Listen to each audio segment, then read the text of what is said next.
Hello friends, आप सबका स्वागत है मेरे educational channel educator of Delhi में। मेरा नाम मुकेश किरार है और मैं एलएलबी के और बीएलएलबी के जुड़े एजुकेशनल वीडियो आपके बीच में रेगुलर शेयर करता रहता हूं।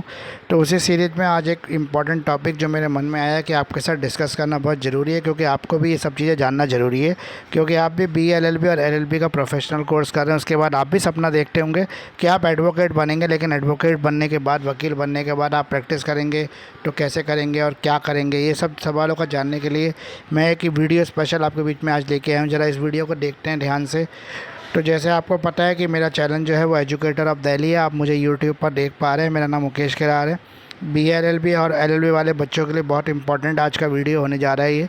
तो इसमें क्या आप जानते हैं क्या लॉयर, बैरिस्टर, एडवोकेट, महाधिवक्ता, महान्यायवादी में क्या अंतर है? क्या आपको पता है कि लॉयर और बैरिस्टर क्या होता है? अब जैसा आपको पता है कि महात्मा गांधी जो होते हैं उनको लोग बैरिस्टर कहते हैं, और डॉक्टर अंबेडकर को भी लोग बैरिस्टर के नाम से पहचानते हैं। उनको लॉयर क्यों नहीं कहते, बैरिस्टर क्यों कहते हैं? इन सवालों का जवाब हमारे मन में आता है। ये सवाल उठते हैं हमारे मन में कि महात्मा गांधी को बैरिस्टर ही क्यों कहा गया, उनको लॉयर क्यों नहीं कहा गया। इसके अलावा जो आज के जो वकील हैं जो कोर्स करते हैं एलएलबी का, उसको लॉयर क्यों कहते हैं? तो इन्हीं सब सवालों के जवाबों के लिए आज मैंने एक वीडियो बनाया आपके बीच में। आइए ज़रा वीडियो शुरू करते हैं।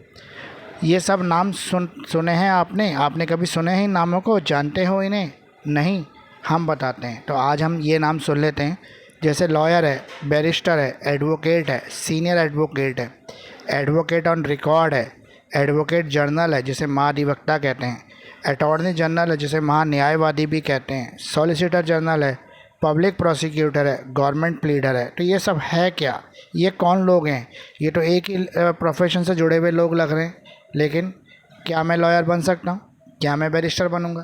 क्या मैं एडवोकेट बनूँगा? क्या मैं सीनियर एडवोकेट भी बन सकता हूँ? क्या मैं एडवोकेट ऑन रिकॉर्ड बन सकता हूँ? क्या मुझे जनरल एडवोकेट की उपाधि मिलेगी? क्या मुझे अटॉर्नी जनरल बनना पसंद आएगा? सॉलिसिटर जनरल क्या होता है? पब्लिक प्रोसिक्यूटर कैसे बनते हैं? गवर्नमेंट प्लीडर क्या है? तो इन सब सवालों के जवाब इन देखकर हमारे मन में कौन जाते हैं, और इन सब सवालों के जवाब आज के वीडियो में आपको मिलने वाले हैं। आपको पता भी लगने वाला है कि जो आप एलएलबी का कोर्स कर रहे हो, बीएलएलबी 5 साल इंटीग्रेटेड कोर्स कर रहे हो, और एलएलबी 3 ईयर का जो प्रोफेशनल कोर्स कर रहे हो, उसको करने के क्या फ़ायदे हैं और इनमें से आप कौन कौन सी उपाधि हासिल करने में कामयाब हो सकते हैं। तो सबसे पहले हम देख लेते हैं लॉयर। लॉयर क्या है? अ पर्सन स्टडिंग लॉ और लॉ ग्रेजुएट। एक व्यक्ति जो लॉ की पढ़ाई कर चुका है या लॉ में ग्रेजुएट हो चुका है, उसे लॉयर कहते हैं। Can not represent in the court. लेकिन ये व्यक्ति लॉयर जो है वो आपके केस को लेके कोर्ट नहीं जा सकता, ये आपको रिप्रेजेंट नहीं कर सकता कोर्ट के अंदर। Can not represent his client in the court. इसको अधिकार नहीं है कि अपने क्लाइंट को ये कोर्ट में जाके रिप्रेजेंट करे। अब क्यों अधिकार नहीं है, चलो आगे देखते हैं। बैरिस्टर। बैरिस्टर क्या होता है? Studying law from England. जिसने इंग्लैंड से लॉ की पढ़ाई की है वो बैरिस्टर कहलाता है। यानी कि बैरिस्टर और लॉयर सेम ही सब्जेक्ट हो गया और सेम ही चीज़ हो गई। बस फ़र्क इतना है कि लॉयर इंडिया से पढ़े हुआ है व्यक्ति है जिसने कानून की पढ़ाई इंडिया से की है, और बैरिस्टर जिसने कानून की पढ़ाई इंग्लैंड से की है। इसलिए महात्मा गांधी को और डॉक्टर BR अम्बेडकर को बैरिस्टर के नाम से पहचाना जाता था। Can not represent his client in the court. Barrister भी अपने क्लाइंट को कोर्ट में प्रेजेंट नहीं कर सकता। Can not represent in the court. और बैरिस्टर को भी अधिकार नहीं है कि वो कोर्ट में जाके अपने क्लाइंट को या किसी को रिप्रेजेंट कर सके। तो लॉयर और बैरिस्टर जो है वो एक ही चीज़ हो गई। अब आ गया एडवोकेट, जिसे अधिवक्ता के नाम से जाना जाता है। Enrol with the bar council of India. Advocate जब बनता है जब उसका जो एनरोलमेंट है वो बार काउंसिल ऑफ इंडिया से हो जाता है। यानी कि आपने BLLB किया, आपने LLB किया, 3 ईयर किया, 5 ईयर किया, उसके बाद आप लॉयर बन गए। लॉयर के बाद आपने बार काउंसिल का एग्ज़ाम दिया, तो आप बार काउंसिल के अंदर पास होने के बाद इनरोल हो गए, तो आप एडवोकेट बन गए। लॉयर से क्या बन गए आप? एडवोकेट। तो लॉ ग्रेजुएट जिसने पास किया हो BCI का एग्ज़ाम। BCI क्या है? बार काउंसिल ऑफ इंडिया का एग्ज़ाम उसने पास किया हो, जिसको लाइसेंस में ना हो प्रैक्टिस करने का कोर्ट में। जैसे आप BCI का एग्ज़ाम पास कर लेते हो बार काउंसिल ऑफ इंडिया को, तो आपको लाइसेंस मिल जाता है कोर्ट में प्रैक्टिस करने का। और can represent client in the court. और ये अपने क्लाइंट्स को कोर्ट में रिप्रेजेंट कर सकता है। तो अधिवक्ता और लॉयर में क्या फ़र्क है वो मैंने आपको बता दिया। अब है सीनियर एडवोकेट। सीनियर एडवोकेट की उपाधि कब मिलती है? Designated either by the supreme court और हाई कोर्ट। ये उपाधि या तो सुप्रीम कोर्ट देता है या फिर हाई कोर्ट देता है। इसके लिए एलिजिबिलिटी क्या है, कब बनते हैं सीनियर एडवोकेट, जब 45 साल आपकी एज हो जाए और आपको प्रैक्टिस करते हुए कम से कम 20 साल हो चुके हों, यानी कि 20 साल से कम नहीं। Senior advocate wear the gown that have flap on his shoulder. Senior advocate में और नॉर्मल एडवोकेट में कैसे फ़र्क करोगे, तो सीनियर एडवोकेट हमेशा गाउन पहनते हैं जिसके शोल्डर पर फ्लैप्स होते हैं। अब एडवोकेट ऑन रिकॉर्ड क्या होता है, AOR जिसको कहते हैं, only an advocate on record on record can file a vakalatnama, a petition, an affidavit और any other application on behalf of the party in the supreme court.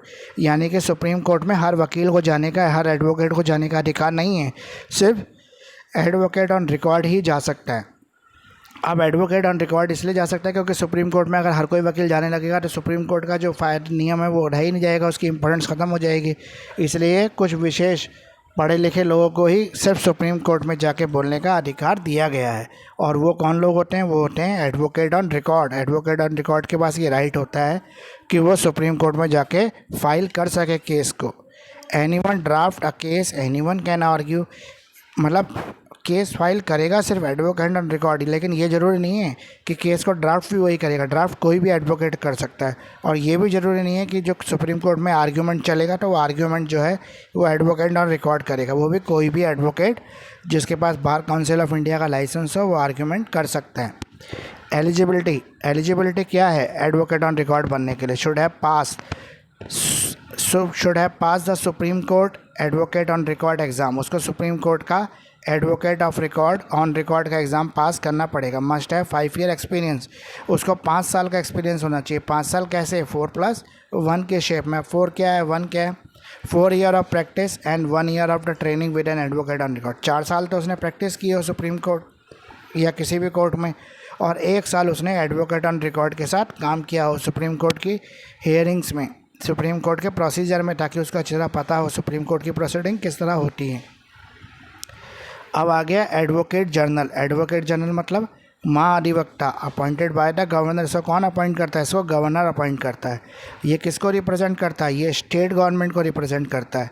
Handle all cases of the state government, ये state government के, राज्य सरकार के सभी कानूनी मुकदमों को हैंडल करता है। Also called the first law officer, इसको स्टेट का फर्स्ट लॉ ऑफिसर के नाम से भी जाना जा सकता है, पहला कानूनी अधिकारी। Legal adviser of the state, ये स्टेट को लीगल एडवाइस भी करता है अलग अलग मुद्दों पे। अब आ गया अटॉर्नी जनरल, मतलब महान्यायवादी। वो महाधिवक्ता था, ये महान्यायवादी है। रिप्रेजेंट द सेंट्रल गवर्नमेंट, ये केंद्र सरकार को रिप्रेजेंट करता है। ये फर्स्ट लॉ ऑफिसर होता है कंट्री का, तो वो होता था फर्स्ट लॉ ऑफिसर स्टेट का, और ये होता है कंट्री का। लीगल एडवाइज़र है ये स्टेट सेंट्रल गवर्नमेंट का, वो स्टेट गवर्नमेंट का होता है, ये सेंट्रल गवर्नमेंट का होता है। तो सेंट्रल गवर्नमेंट को किसी भी मुद्दे पर अगर लीगल एडवाइस की ज़रूरत हो तो वो कौन देता है, वो अटॉर्नी जनरल देता है। Appointed by the president of India, इसको अपॉइंट कौन करता है, प्रेसिडेंट ऑफ इंडिया अपॉइंट करता। उसको कौन करता था, उसको करता था गवर्नर अपॉइंट, और इसको करता है प्रेसिडेंट ऑफ इंडिया अपॉइंट। अब आ गया सॉलिसिटर जनरल।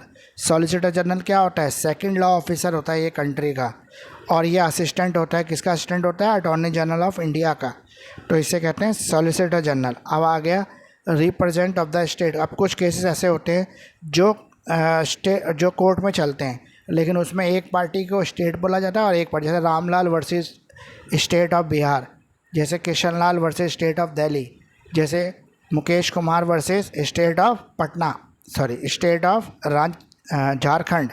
तो ये सब केसेस क्या है, इसमें स्टेट का रेफरेंस क्यों आ रहा है, क्योंकि ये क्रिमिनल केस है। क्रिमिनल केसेस में हमेशा एक पार्टी कसूरवार होती है और दूसरी पार्टी वो होती है, वो स्टेट कहलाती है, क्योंकि इस क्राइम को रोकना स्टेट की ड्यूटी है।